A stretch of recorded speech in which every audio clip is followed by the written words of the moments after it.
In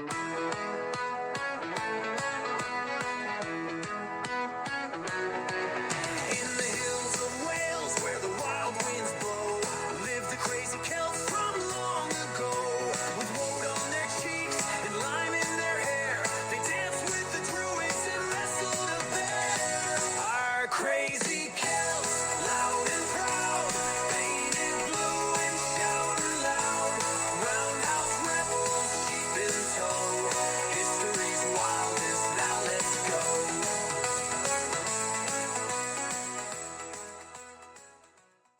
They say the Romans eat off silver plates and drink wine from faraway lands. But here in our village, we eat what the land gives us, and we give thanks for every bite. My name is Carwen. I'm the wife of a farmer, the mother of 3, and the keeper of the hearth. If you want to know what the Celts eat, you've come to the right roundhouse. It's just past dawn. The mist still clings to the grass, and the fire's been burning since before the stars faded. I'm stirring the pot, barley, wild garlic, and a scrap of rabbit from yesterday's hunt. The stew's thick today. That's a good sign. It means the traps were kind and the barley didn't spoil. The children are still curled under their wool blankets, but they'll wake soon. And when they do, they'll be hungry, always hungry. We don't have breakfast, lunch, and supper like the fancy folk in the cities. We eat when the work allows it, when the stew is ready, when the sun tells us it's time. Yesterday, my eldest helped me gather leeks and onions from the garden patch. The soil's soft this time of year, and the roots pull free with a satisfying pop. We dried some for winter, tucked them into the smoke loft above the fire. The rest went into the pot. My husband, Bryn, spent the morning in the barley field. He's proud of that field, says it's the best in the valley. The barley feeds us, fattens the pigs, and brews the beer we drink at festivals. It's sacred in a way. We plant it with care, harvest it with song, and never waste a grain. Come spring we sow, come summer we weed, come autumn we harvest, and come winter we hope we've stored enough. We don't have shops, we don't have coins, we trade, we share, we grow. And when the crops fail, as they sometimes do, we turn to the woods. Bryn's brother Emma is a hunter. He walks like a fox and smells like smoke. He knows every trail, every burrow, every rustle in the leaves. He's brought us deer, boar, rabbit, and once a badger. I didn't ask how he caught it, I just cooked it. We use every part. The meat goes in the pot. The bones become needles, combs, and fish hooks. The skins we tan and wear. The fat we render for candles. Even the teeth, the children string them into necklaces and pretend they're warriors.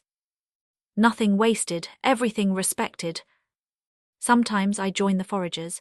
We walk the hedgerows, baskets on our hips, eyes sharp for berries and nuts. Blackberries are best in late summer, fat and sweet, with juice that stains your fingers. Hazelnuts we crack with stones. Acorns we soak to remove the bitterness. Sloes we save for the mead makers. If you're lucky, you'll find wild garlic. If you're unlucky, you'll find stinging nettles. And if you're clever, you'll know how to turn both into soup. Down by the river, the fishers work quietly. They use woven traps and sharpened sticks. Trout, salmon, eel, all slippery, all stubborn. We smoke the fish over low fires, hang them in the rafters, and eat them slowly, slice by slice. My youngest once caught a trout with his bare hands.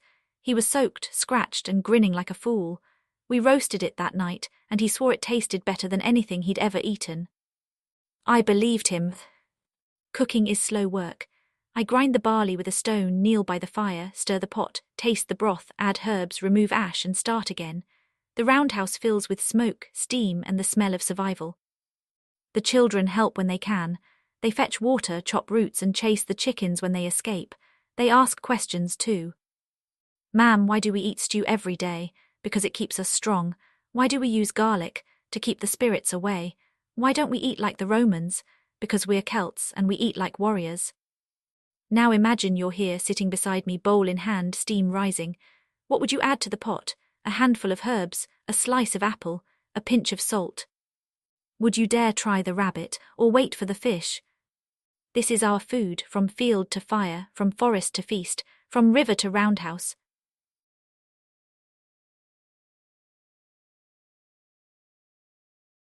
The barley's nearly ready. I can tell by the way the stalks bend in the wind, heavy with grain, golden at the tips. Bryn says we'll harvest in 3 days, maybe 4. He's already sharpening the sickles. The children will help, of course. Everyone does. Even old Ilo, who can barely walk, will sit on a stool and sort the chaff. Harvest time is sacred. We sing as we cut. We dance when the last bundle is tied. We light fires and thank the gods not just for the food but for the chance to keep going. We store the grain in clay pots, sealed with wax and buried in cool earth. If the mice find it, we lose a season. If the damp creeps in, we lose a winter. So we guard it like treasure. Some of the barley goes to the brewers. They mix it with water and wild herbs, leave it to bubble in wooden barrels and call it beer. It's bitter, cloudy and strong enough to make Bryn sing like a bard after 2 cups. We drink it at festivals, Beltane, Lugnasad, Sown. The children get watered-down versions, the warriors get the strong stuff, and the elders, well, they drink what they like. They've earned it. Wheat is harder. It needs dry soil and careful tending. We grind it with stones, mix it with water and cook it on flat rocks over the fire. The bread is rough, chewy and best eaten warm. I sometimes add crushed nuts or berries if we have them. It's not Roman cake, but it fills the belly. Beans and peas grow in the corner patch near the chicken pen. They climb sticks and curl around each other like gossiping neighbors. We shell them in the evenings, sitting in a circle telling stories. The children compete to see who can shell the fastest. The winner gets the first bowl of stew. Leeks and onions are our medicine. I boil them with honey when the children cough. I mash them with garlic and smear them on wounds. I hang them in bunches near the door to keep away bad spirits and bad smells. We don't eat for pleasure, we eat to live, but sometimes, just sometimes, the food surprises us. Last week Emma brought home a pheasant, fat, feathered and flapping. He'd caught it with a net, clever thing.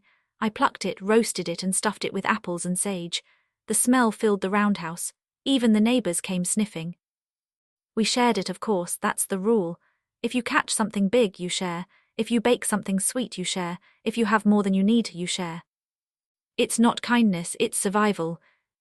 Now let me tell you about the pigs. We keep 3, big, muddy and clever. They root through the compost heap, snort at strangers and escape at least once a week. The children chase them. Bryn swears at them. I bribe them back with scraps. We don't name them. That would make it harder when the time comes. When the frost sets in and the grain runs low, we choose one. Bryn does the deed, I do the rest. The meat is salted, smoked and stored. The skin becomes shoes, the bones become tools, the fat becomes candles. It's hard, but it's necessary. The chickens are easier. They lay eggs, cluck politely and sleep in a woven coop. We feed them scraps and thank them for their service. When they stop laying, they become stew.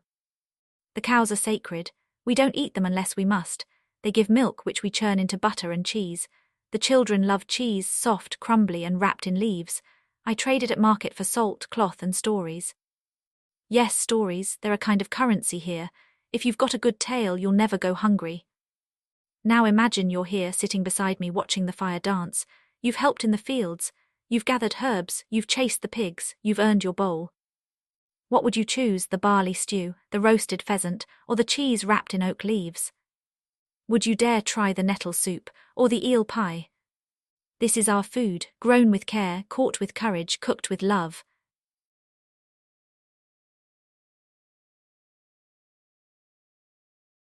The wind's changing. I can feel it in my bones and I can smell it in the smoke. Autumn's creeping in slow and sly like a fox in the hedgerow. The barley, nearly all cut, the beans are drying on racks and the apples are dropping like stones. This is the season of storing, sealing and hopping. I've packed clay pots with dried peas and salted meat. I've hung onions in bunches from the rafters. I've buried apples in straw-lined pits. I've smoked fish until it's leathery and sharp. I've even dried nettles, yes, nettles for soup when the snow comes. We don't waste, we don't forget, we prepare. The children help, of course. They peel, sort, grind and gossip. They ask questions too. Ma'am, what happens if the pots crack? We patch them. What if the mice get in? We trap them. What if we run out? Then we share. That last one's the hardest, sharing when you're hungry, giving when you've got little, but it's what keeps us alive, not just the food but the trust. We trade with neighbors, cheese for salt, honey for cloth, dried herbs for stories. I once swapped a jar of pickled leeks for a carved comb. Bryn said I was mad, but the comb made my hair shine and the leeks made the trader's stew sing. Fair trade, I say. Now let me tell you about the festivals. When the harvest is done, we celebrate. We light fires, sing songs and eat like kings for one night at least. At Lugnasad we honor the grain. We bake flatbreads, roast meat, and drink barley beer. The children wear garlands of wildflowers, the warriors arm wrestle, the elders tell stories so long they forget the ending. At Sown we mark the turning of the year. We roast turnips, stew apples, and leave offerings for the spirits, a bowl of milk by the door, a slice of bread on the windowsill, a whisper to the wind. Food isn't just fuel, it's memory, it's magic, it's how we speak to the gods. I remember one Sown years ago when the stew burned and the bread split and the beer turned sour. Bryn said it was bad luck, I said it was a lesson. We ate it anyway and we laughed, that's what matters. Now imagine you're here wrapped in a wool cloak sitting by the fire, the stew is thick, the bread is warm, the air smells of smoke and sage. Outside the stars are rising, inside the stories begin. What would you bring to the feast? A basket of berries, a wedge of cheese, a tale about the time you chased a pig through the barley? Would you sit with the warriors, the weavers, or the wanderers? This is our food, grown with care, stored with hope, shared with joy. The frost came early last year. It crept in before the leaves had finished falling, before the last apples were picked, before the barley was fully stored. We lost 2 jars of peas to damp, and the smoke loft collapsed under the weight of wet wood. But we managed, we always do. I patched the roof with woven reeds. Bryn reinforced the racks. The children helped me sort the spoiled grain from the good. We salvaged what we could, traded what we couldn't, and stretched every meal like a story, long, warm, and full of hope. Winter is the test, not just of our food but of our spirit. The roundhouse grows quiet, the fields sleep, the animals huddle, and we gather close, bowls in hand, stories on our tongues. I stir the pot slower in winter, not because I'm tired though I am, but because the stew matters more. Every root, every scrap, every pinch of herb carries weight. It's not just food, it's memory. It's proof that we prepared, that we cared, that we endured. Sometimes I think about the future, about what my children will teach their children, about the recipes they'll remember, about the way they'll describe the smell of barley stew on a cold morning. Will they say it was smoky, earthy, comforting? Will they say it tasted like home? I hope so, because that's what food is in the end, not just survival, not just strength, but connection to the land, to the past, to each other. So if you ever find yourself in a roundhouse, with smoke in your eyes and a bowl in your hands, remember this. You're part of something old, something wise, something wild. You're eating like a Celt. You've heard how we grow, gather and grind. But now let me tell you what happens when the work is done, when the fields are quiet, the pots are full, and the moon is high. We feast. Not every day, mind you. Feasts are rare, precious, and loud. They happen after a good harvest, a successful hunt, a wedding, or a birth, sometimes after a battle, sometimes just because the gods seem pleased. When we feast, we bring out the best: the honey, the cheese, the smoked fish, the roasted meat, the flatbreads brushed with wild herbs, the oat cakes sweetened with berries. The roundhouse fills with laughter, music, and the smell of celebration. I remember one Beltane, the spring festival, when Bryn caught 2 trout in the same morning. I baked them in clay, stuffed with leeks and wrapped in nettle leaves. The children danced around the fire with flower crowns. Emma played the bone flute, and old Iolo told a story so long the stew boiled dry. We didn't mind, we were full of joy. Now let me tell you about the sweet stuff. We don't have sugar, no chocolate, no cakes with icing, but we do have honey, thick, golden, and gathered from wild hives in the woods. It's dangerous work. The bees don't like visitors, but the reward is worth it. I mix honey with oats to make chewy cakes. I drizzle it over roasted apples. I stir it into warm milk for the little ones when they can't sleep. And sometimes we make mead. Mead is honey wine. It's strong, sweet, and sacred. We brew it in clay jars, seal it with wax, and hide it until the right moment. Mead is for weddings, for warriors, for offerings to the gods. I've seen Bryn drink mead and sing like a bird. I've seen Emma drink mead and fall asleep in the chicken pen. I've seen mead poured into the earth with whispered prayers. It's not just a drink, it's a bridge between us and the spirits. Now imagine you're here, helping me prepare for Sown, the festival of endings and beginnings. We roast turnips, stew apples, and bake oat cakes with crushed hazelnuts. We leave a slice by the door for the ancestors. We light candles made from pig fat. We tell stories of those who came before. The children ask questions. Ma'am, do the spirits really eat the bread? No, but they remember the offering. Do they come inside? Only if invited. Can I eat the bread if they do? Only after sunrise. Food is part of our belief. We offer it to the gods, to the dead, to the land itself. A handful of grain tossed into the wind, a splash of milk on the stones, a berry placed on a grave. It's not superstition, it's respect. We believe the land gives us life, and we give back. Now let me tell you about the feast table. There's no table, really.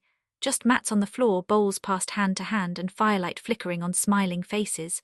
The warriors sit near the door, watching for danger. The elders sit near the fire, warming their bones. The children sit wherever they can, usually in someone's lap. We eat with our fingers, with carved spoons, with chunks of bread used to scoop stew. We drink from clay cups. We wipe our mouths on our sleeves. We laugh. We sing. We argue. We forgive. And when the food is gone, the stories begin. Some are true, some are wild, some are both. Now imagine you're here, wrapped in a wool cloak, belly full, eyes wide. The fire crackles, the mead flows, the stories swirl. What tale would you tell? What dish would you bring? What offering would you leave? This is our food, sweetened with honey, shared with joy, blessed by fire.